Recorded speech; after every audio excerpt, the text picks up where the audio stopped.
चेतावनी पहले से थी, जिसका अंदेशा था वो सच साबित होने लगा है। ओमिक्रॉन के पहले केस मिलने के महज 12 दिन में ही ये 35 से ज्यादा देशों में फैल गया है। इसके साथ ही दुनिया भर में कोरोना के नए केसेस रफ्तार पकड़ने लगे हैं। यूरोप, अमेरिका, दक्षिण अफ्रीका और रूस जैसे देश इसकी चपेट में आ गए हैं। तो इस वक्त दुनिया भर में ओमिक्रॉन के क्या हालात हैं, आइए समझते हैं। दुनिया में सबसे पहले ओमिक्रॉन ने साउथ अफ्रीका में दस्तक दी। 1 नवंबर को जहां 106 नए केसेस मिले थे, वहीं 1 दिसंबर को 8,561 केस मिले, यानी एक महीने में नए केसेस 80 गुना ज्यादा बढ़े।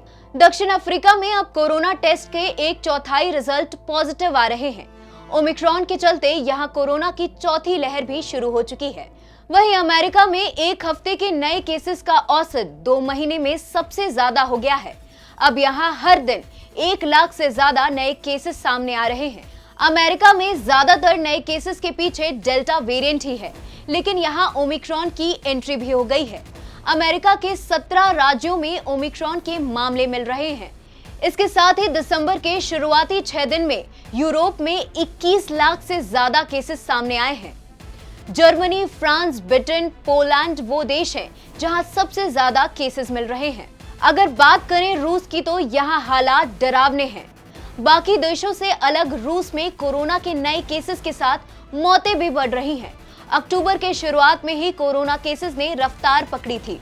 वहीं अब भारत में ओमिक्रॉन के अब तक 21 केस सामने आए हैं।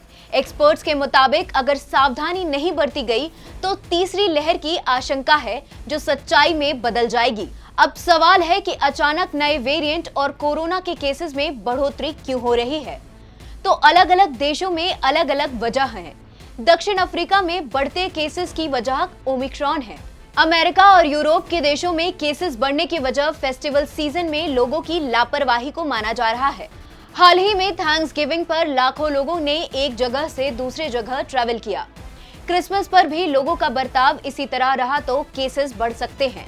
लेकिन आप सतर्क रहें और लगातार सावधानी बरतें। और ऐसे ही खबरों से अपडेट रहने के लिए जुड़े रहें दैनिक भास्कर ऐप के साथ।